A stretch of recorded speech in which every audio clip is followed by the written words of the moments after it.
చదువుకున్నావు బిడ్డ, జ్ఞానవంతుడివి, జ్ఞానవంతురాలివి.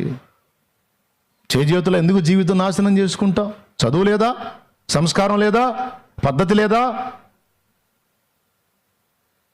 నువ్వు ఒక వ్యక్తిని ఇష్టపడటం తప్పు కాదు, కానీ ఇష్టపడ్డానన్న పేరుతో లేచిపోవటం తప్పు, స్టేషన్లకు వెళ్ళటం తప్పు, విచ్చలవిడి లైంగిక పాపం చేయటం తప్పు, చట్టా పట్టాలు వేసుకొని తిరగటం తప్పు.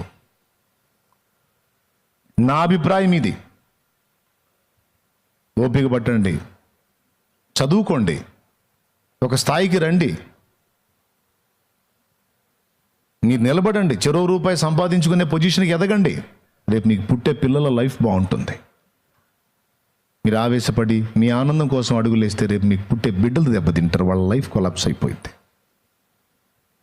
చదువుకున్న వాళ్ళు సంస్కారం లేకుండా ప్రవర్తించొద్దు, సంస్కారం కలిగి నడుచుకోండి అనేది నా సలహా. ఎంతమందికి అర్థమైంది? రైట్. ఇదంతా ఎందుకు చెప్పాను? ఏదో సందర్భం వచ్చింది కాబట్టి చెప్పా, లేకపోతే అచ్చంగా ఇది చెప్పాలని నేనేం పూనుకోవాలా. భక్తులను తప్పించి దుష్టులను శిక్షించుటకు దేవుడు పూనుకున్నప్పుడు ఆ నీతిమంతుని తప్పించాడనుంది.